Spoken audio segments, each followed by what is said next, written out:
The eviction notice wasn't on paper. It was in my son-in-law's eyes when he opened the door. "Linda," he said, not moving aside. "This isn't a good time." Behind him, I could see my daughter hovering in the hallway, twisting her wedding ring. She wouldn't meet my eyes. "It's Sunday," I said, holding up the casserole dish still warm from the oven. "I always come on Sundays." "Not anymore," Mark said, his voice flat.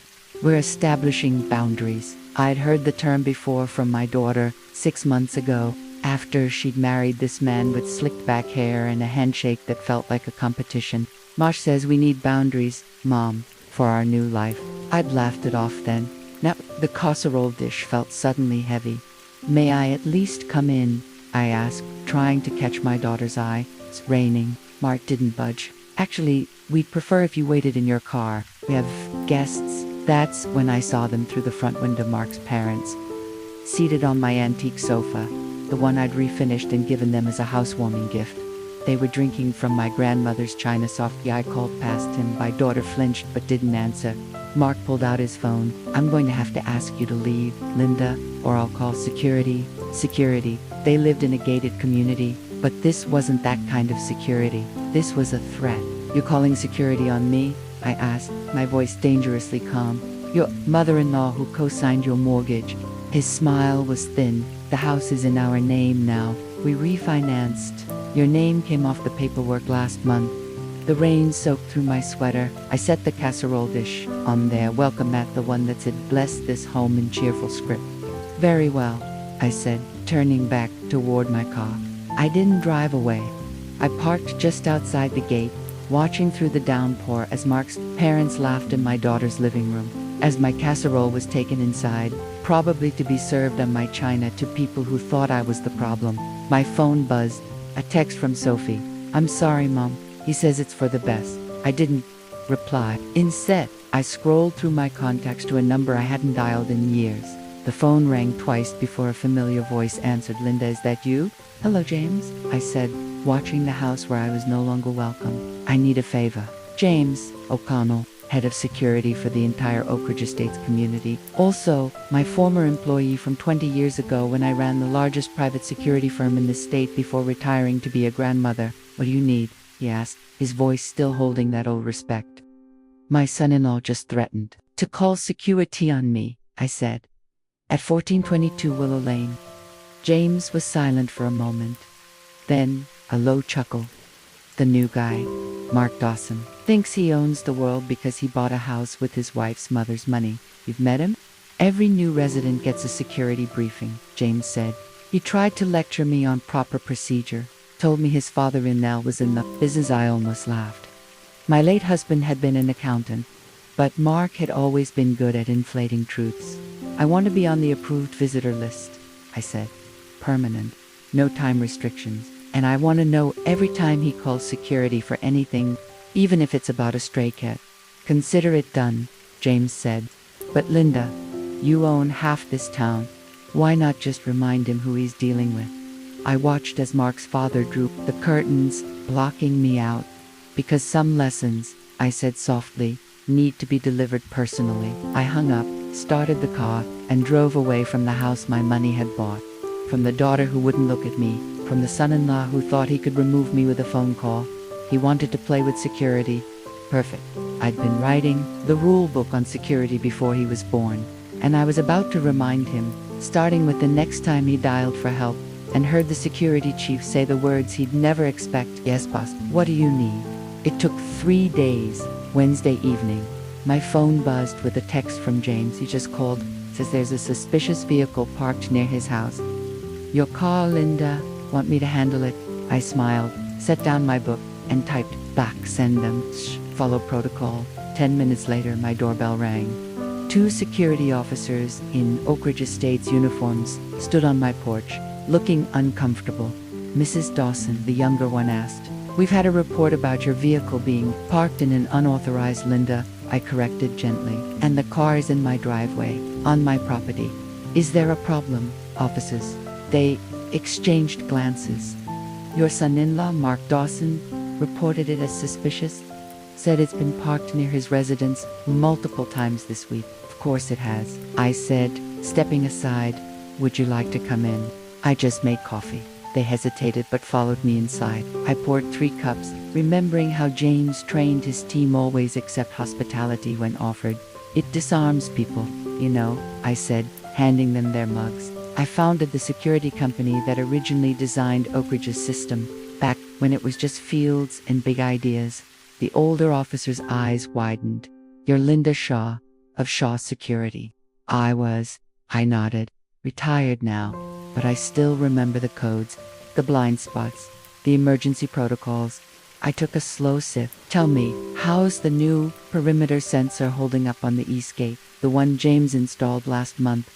They stared. I'd just described a system upgrade that wasn't in their manuals yet. It's fine, the younger one stammered. Good. I smiled. Because if there's a real suspicious vehicle, you should check the black sedan that parks at 3 a.m. near the community pool. Same car every night, different license plate each time. Runs a delivery service that doesn't exist. They set down their coffees, suddenly alert. How do you? I watch, I said simply. It's what I do. Now about my son-in-law's complaint. James chose that moment to call the younger officer's radio. The voice crackled through. Report on the Dawson residence check.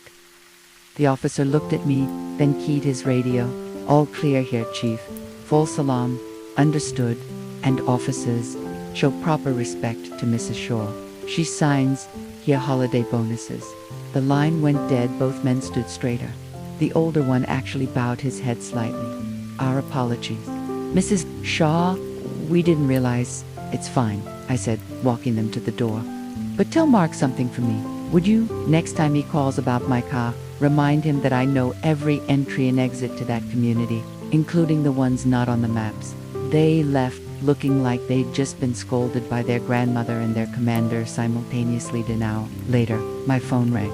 Sophie, Mom, her voice was tight. Mark said, security came to your house. Why are you stalking us? I'm not stalking you, sweetheart, I said, looking at the family photo on my mantle. Her graduation, me smiling beside her. I'm visiting my daughter, or I was, until your husband decided I needed permission. He says you threatened the security officers. That you have some history with them. I almost laughed. History? Yes. I hired most of them. Trained some. Their chief used to work for me. Silence on the line. Then a whisper. What? Your husband called security to remove me. Sophie, I said softly. He picked the one battlefield where I've been general for 30 years. She hung up, but I knew the seed was planted. The next day, James texted again. Mark just called to complain about the security response. Said you corrupted my men, he demanded. New officers, I replied. Assign him the new trainees. The nervous ones already did. They're routing all his calls to me first now. Protocol says chief must handle problem residents. Perfect. Mark thought he was dealing with hybrid help. He didn't realize he was complaining to my former protege about me, the woman who wrote the rule book he was trying to use against me, and the lesson was just beginning. Saturday arrived the community's annual summer gala, mandatory for all residents. The invitation had said, I received mine directly from the community board, not from my daughter. I arrived in a simple black dress, my hair swept up, wearing the pearls my husband had given me on our last anniversary, understated, elegant, unmistakably in charge. Mark and Sophie were near the champagne fountain, Mark holding court with his parents. He saw me and his smile froze. Before he could move, James approached him, crisp in his chief's uniform. Mr. Dawson, a word. Mark puffed his chest. If this is about my complaint, it's about your standing in this community, Jem said, just loud enough for nearby guests to overhear. We've had multiple false alarms from your residents. Bach triggers a review. Review, Mark's voice rose of whether you're a security risk to Oak Ridge Estates, James said calmly. Excessive false reports suggest either paranoia or an attempt to manipulate security for personal disputes. Sophie looked from James to me, understanding dawning in her eyes. But, Mark sputtered, this is because of her, isn't it? He pointed at me. James didn't look my way. All complaints are investigated objectively, sir. But since you've mentioned Mrs. Shaw, he paused. Did you know she designed the security system that protects your home? Bet she trained the man who trains our officers. Bet she's on the board that approves all security hires, including mine. The color drained from Mark's face. His parents stared. I took a slow sip of champagne, watching over the rim of my glass. You're saying I'm saying, James continued, that when you called to report her as a suspicious person, you were essentially reporting the architect of the walls you're hiding behind. Sophie stepped forward, her voice trembling. Mom, is this true?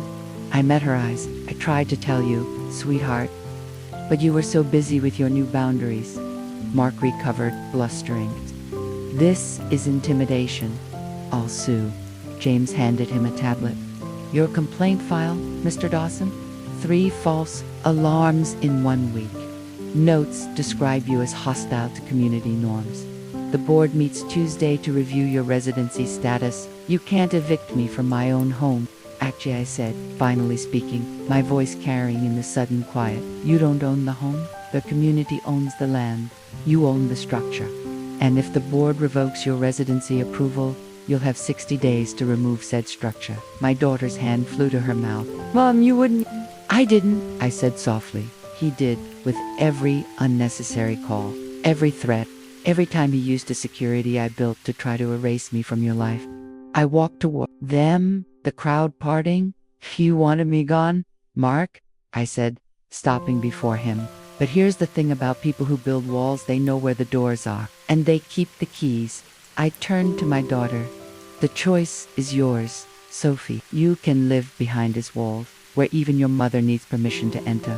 Or you can remember that the only reason you have walls at all is because I built them first. I didn't wait for an answer. I walked to the podium where the community president was about to speak. Excuse me, Robert, I said, taking the microphone. The room hushed.